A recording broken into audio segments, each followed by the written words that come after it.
안녕하세요.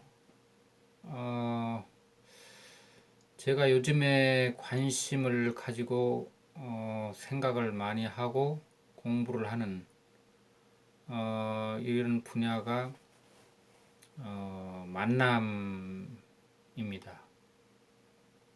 만남과 대화 이렇게 혹은 또 소통 이런 문제가 다 관련이 되는데 특히 뉘앙스에 있어서 만남과 대화 그리고 소통에는 다소 차이가 있습니다. 그래서 그 차이를 다 설명하기보다는 이 만남이라는 것은 보다 더 어떤 실존적인 그런 범주라고 할 수가 있는데요. 실존적인 범주라는 것은 그 사람이 살아가면서 보다 더 자기의 삶에 절실한 어떤 인격적인 혹은 그 감정적인 그런 뉘앙스가 굉장히 독특한 그런 민감한 그런 문제를 포함하고 있다고 여겨집니다. 특히 제가 관심을 많이 가지고 있는 그 인물은 마틴 부버라는 우리가 흔히 만남의 철학자라고 알고 있는 마틴 부버의 철학인데 마틴 부버는 나름대로 위대한 인물이고 그 유태인으로서 스위스 태생입니다마는 2차 세계대전을 겪으면서 그 글을 쓰고 어떤 그런 하시디즘이라는 그런 유태 그 사상 운동을 한 그런 공로로 인해서 노벨 문학상을 그 추천을 받아서 이제 거의 받을 수 있었는데 유태인이라는 이유로 결국 그 일이 이제 이루어지지 않은 그러니까 그 굉장히 그 세계적으로 많은 그 반향을 불러일으킨 그 나와 너의 만남이라는 게 도대체 왜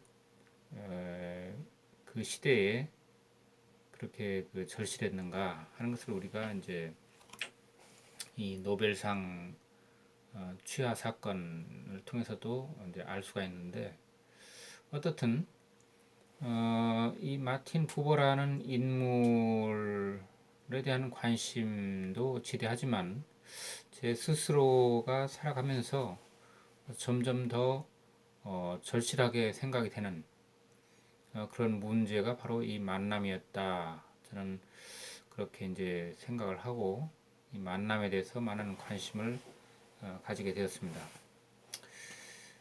물론 뭐 아까 말씀드렸듯이 대화라든가 아니면 그 소통 그게 다 그 연관이 되는 그런 그 범주들인데 특히 이 만남이라는 것은 이제 그런 실존 범주라고 이렇게 즉 우리의 그 삶과 그 다음에 나의 그 개인적인 어떤 내면 이런 것을 가장 절실하게 드러내는 그런 실존 범주라고 생각이 됩니다. 그래서 이 만남에는 적어도 세 가지 방식이 있다. 이렇게 이제 생각을 할 수 있는데요. 그 첫 번째는 나와 그것이라는 어떤 3인칭적인 만남이 되겠습니다. 3인칭적인 만남. 나와 그것이라는 사물, 어떤 그 우리 주변 환경에 있는 모든 것들이 되겠죠. 사물. 그 사물들을 떠나서 우리는 일상생활을 할 수가 없습니다. 저는 모든 주변의 그 사물에 둘러싸여서 하루를 살아간다고 할 수가 있겠죠. 그리고 그 사물뿐만이 아니라 이 3인칭에는 그 여자 그 남자라는 그 사람도 포함이 되어 있습니다. 그러면 사물과 사람은 어떤 차이가 있느냐? 물론 사물과 사람은 언뜻 생각하기에는 절대적인 차이를 가지고 있죠.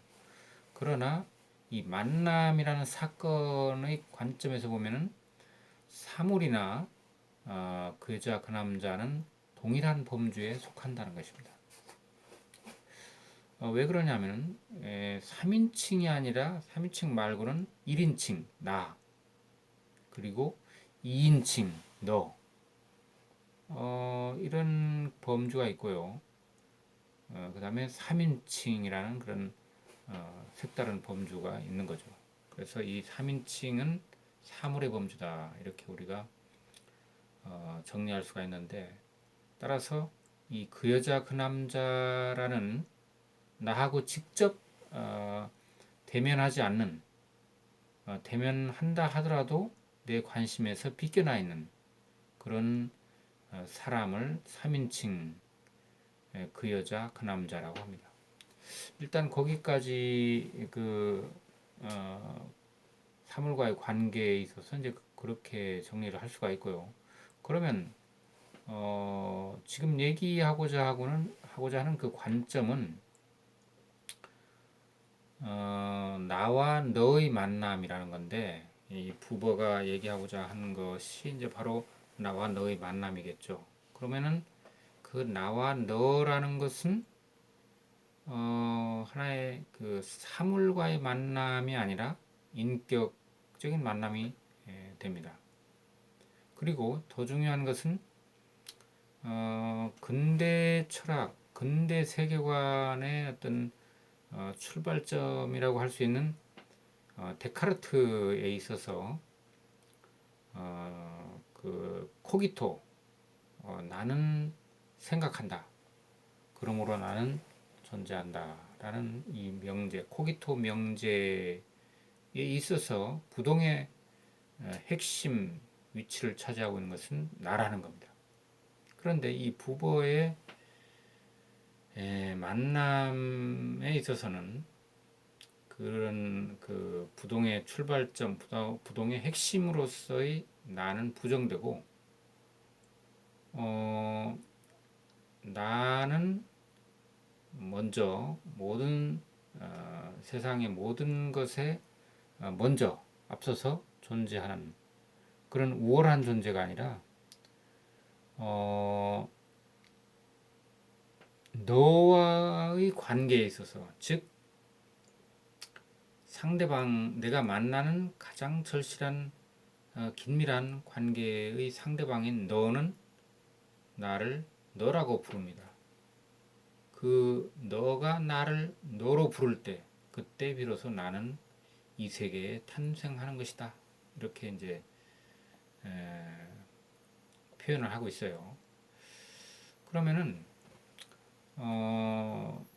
나와 너의 관계는 내 속에 네가 들어와 있는 것, 혹은 너 속에 내가 들어가 있는 것, 그런 것이 아니라 나와 너 사이에 있다. 만남이라는 것은 나와 너 사이에 존재한다 하는 것입니다. 그래서 그 나와 너는 이런 가장 나의 삶에 있어서 그 절실한 결정적인 그런 사건으로서 존재하는데, 그 아까 얘기했던 그 나와 그것, 혹은 그 여자 그 남자는 그러면 어떻게 다른가 하면은 그 사물화된 인격체, 그 여자 그 남자, 남의 말 하는 거죠. 그 여자 그 남자, 지금 나와 얼굴을 대면하고 있는, 나와 진지하게 대화하는 그런 존재가 아닙니다. 그런 존재가 아니라 내가 그 어떤 것을 성취하기 위해서 내가 의도로 하는 어떤 목적을 성취하는 데 수단이 되는 그런 존재로 전락을 하게 되는 거죠. 뭐 주변에 있는, 내가 어떤 가게에 가서 물건을 산다거나, 아니면 누구와 그 계약을 한다거나 아니면 뭐 기타 어떤 뭐 일상생활을 하는 데 있어서 필요한 일을 하는데 도움이 되는 그런 존재는 그 여자 그 남자가 될 것입니다. 비록 진지하게 만나고 있는 것처럼 겉으로 볼 때는 본다 하더라도 그 여자 그 남자는 나에게는 절실한 존재가 아니라는 겁니다. 그 존재는 사물화된 그런 그 잠깐 내 인생에 있어서 잠깐 스쳐 지나가는 정도의 가벼운 인연으로 끝나게 됩니다. 비록 내가 그 여자 그 남자를 오랫동안 기억한다 하더라도 그런 경우는 내 인생에 그 잠깐 스쳐 지나가는 그런 정도의 인연밖에는 없는, 말하자면 그런 것을 경험이라고 합니다. 그 경험이라는 것은 특징이 과거형인데 그런 경험을 나는 그 여자 그 남자에게 대해서 가지고 있다는 것입니다. 그러면은 지금 현재 그 여자 그 남자를 제가 만나고 있어요. 만나고 있지만 그런 경우라고 하더라도 그것은 과거형이 됩니다. 왜 그러냐면 저희 그 실존적인 관심, 진지한 관심, 인간으로서의 관심은 그 여자 그 남자에게 있지 않기 때문에 그런 것입니다. 거기 위해서 나와 너의 만남이라고 하는 것은 인간 대 인간, 인격 대 인격으로서 나의 삶에 결정적인 의미를 가지는 그런 그 대화의 상대자가 되는 거죠. 그래서 이 대화의 상대자로서의 나와 너는 어떤 스쳐 지나가는 그런 가벼운 인연이 아니라 몰입된 관계, 그 절실한 관계라고 할 수가 있는 것입니다. 그래서 이 나와 그것, 나와 너라고 하는 것은 그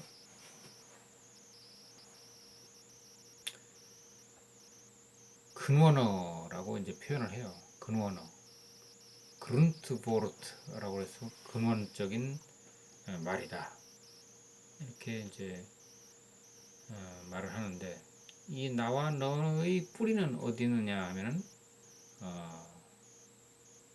그 나의 상대방이 되는 너도 원래는 그냥 타자 혹은 그 여자 그 남자로서 제3자 스쳐 지나가는 그런 존재에 불과했다는 겁니다. 그런데 그 존재가 어느 날 나에게 다가와 그 진정한 만남이 이제 서로 시작하게 되는 거죠. 그래서 이제 이런 그 만남은 어떤 그 말하자면은 나의 인생에 있어서 결정적인 사건인데 그 사건이 어떤 그 나와 그것의 관계에 비해서 굉장히 그 요구사항이 조건이 있다, 조건이 많다 이렇게 볼 수 있습니다. 그러면은 그 조건 중에 가장 중요한 조건이라면 상호성이 되겠습니다. 그래서 그 나와 너의 관계에 있어서는 어, 이 상호성이라는 게 작용을 하게 되는데, 이 상호성이라는 것은 나의 행위는 곧 너의 행위고, 너의 행위는 곧 나의 행위다. 그래서 만일에 이제 그렇지 않을 경우에는 이 나와 너의 사이를 맺어주는 이런 그 행위는 의미를 잃게 된다. 즉, 그 관계는 금이 가기 시작한다 하는 겁니다. 이 상호성이라는 것은 어떤 일방적인 관계가 아니라 쌍방적인 그런 관계를 말하는 겁니다. 이쪽에서 가면 저쪽에서 오고 저쪽에서 오면 이쪽에서 가고 하는 그런 쌍방향적인 관계의 흐름이 지속돼야만이 이 관계는 유지될 수가 있다 하는 겁니다. 그렇기 때문에 이 나와 너의 만남에 있어서는 그 나의 행동은 곧 너의 행동이 되는 거고 너의 행동은 나의 행동이 된다 하는 걸 알 수가 있죠. 그 다음에 이제 그렇죠. 그 상호성이라는 게 없을 경우는 이 관계는 의미가 없게 되는 거고, 그 다음으로 중요한 것은 이제 그 직접성이라는 것입니다. 직접성이라는 것은 나와 너 사이에 어떤 제3의 어떤 매개물이나 방해물이나 이런 것이 개입돼서는 안 된다 하는 겁니다. 이것을 다른 말로 하면 배타성이 되겠습니다. 제3자가 개입하는 것을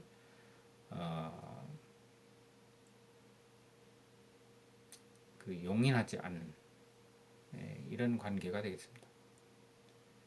그 직접성이라는 것은 그런 의미도 있고요. 또 어떤 그 멀리서 이렇게 그 그냥 무심하게 이렇게 만나는 것이 아니라 직접 서로 만나서 이렇게 그 관계를 맺는 것을 직접성이라고 할 수가 있습니다.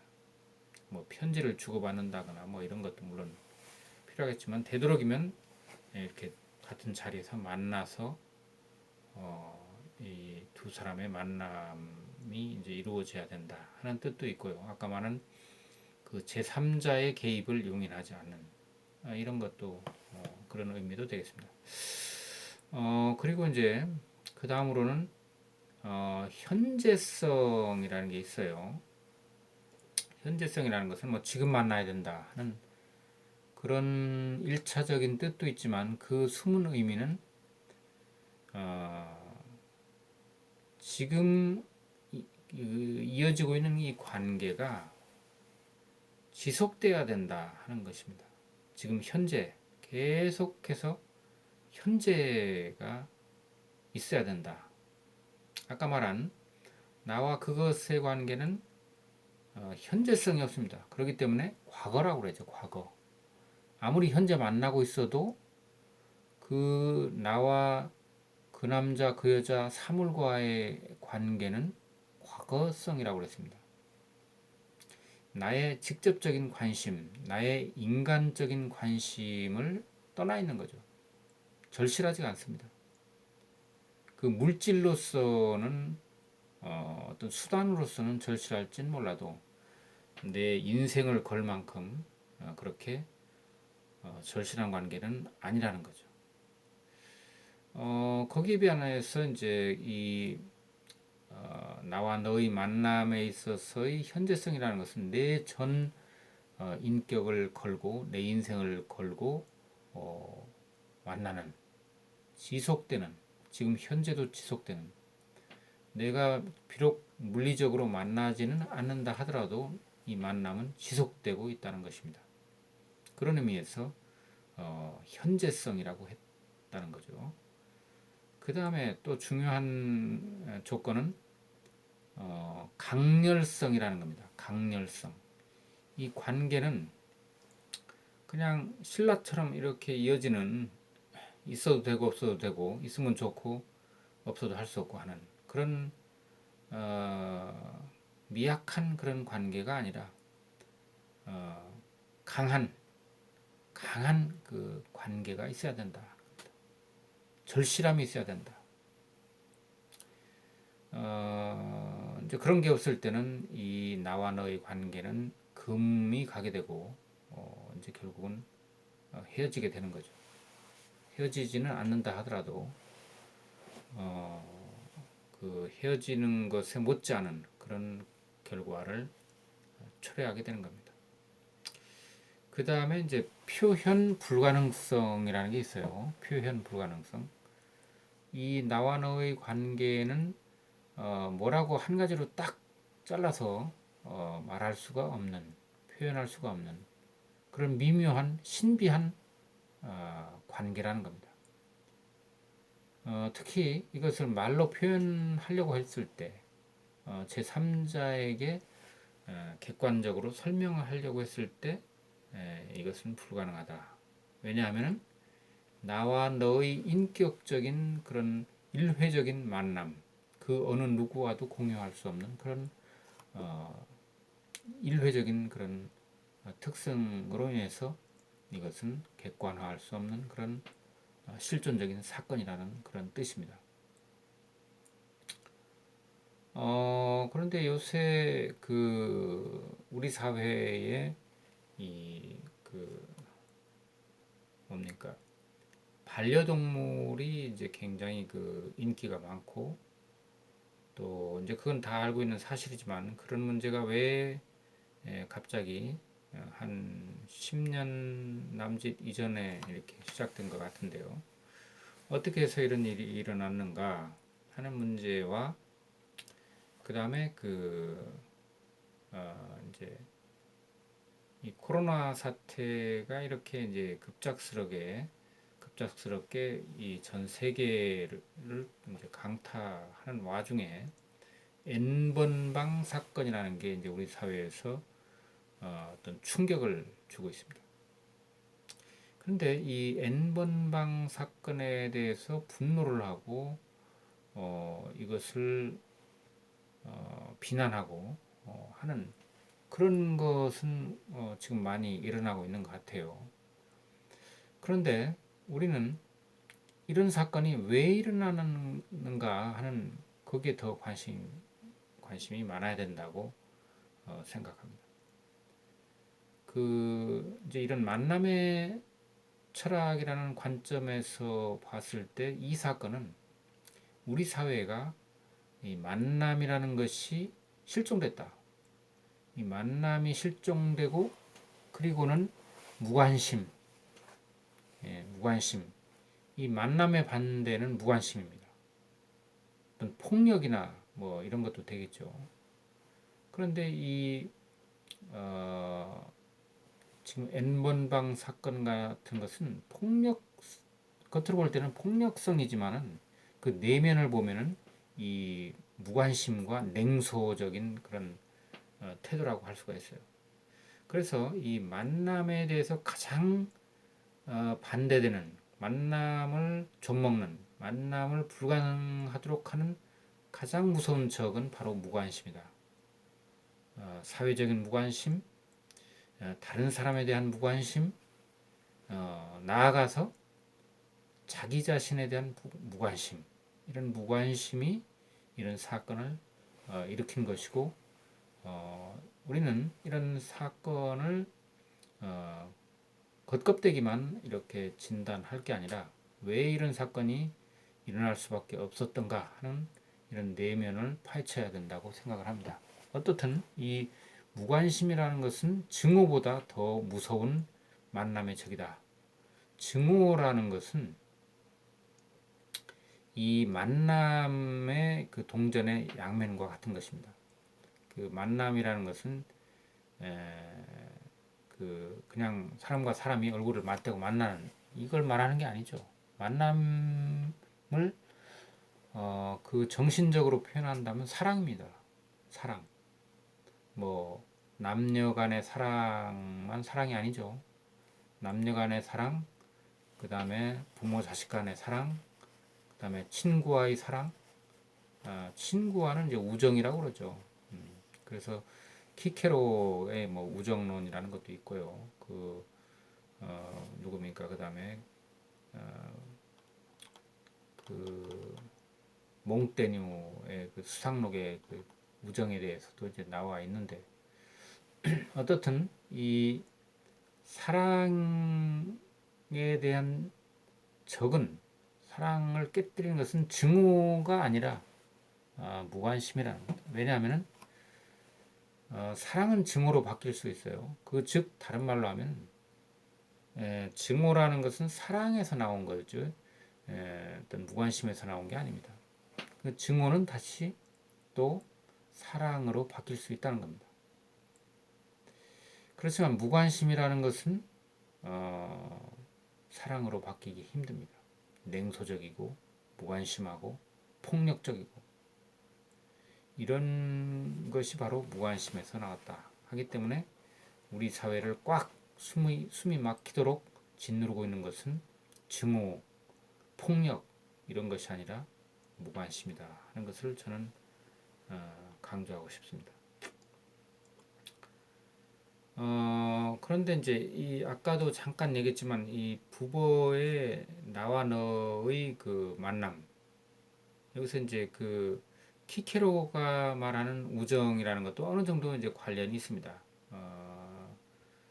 전적으로 관련되는 건 아니지만은 키케로가 말하는 것은 그 우정은 인간관계 중에서 가장 아름다운 것이다. 그리고 이제 이 우정이라는 것은 곧 사랑이다. 아모르라는 사랑에서 나온 게 아미치티아라는 이 우정이라는 그 용어로 봤을 때 사랑하고 일맥상통한다 하는. 그리고 이제 우정이라는 것은 어떤 이해 타산 관계나 어떤 보답이나 기대 이런 것에서 나온 게 아니라 우정 자체가 하나의 최대의 이 사람의 삶에 있어서 최대의 이익이고 그리고 행복이다 하는 이야기를 하고 있습니다. 정말 아주 멋있는 그런 글발을 날리고 사라졌다고 보여지는데요. 이 키케로라는 이 사나이가 또 이제 키케로가 말하기를 우정이라는 것은 왜 있냐? 인간이 나약하고 체력이 약해서 이렇게 생겨나는 것이다. 우정이라는 건 여자들 사이에서 많이 일어난다. 뭐 이런 말들이 있는데 그건 잘못이다는 겁니다. 우정은 결코 내가 나약해서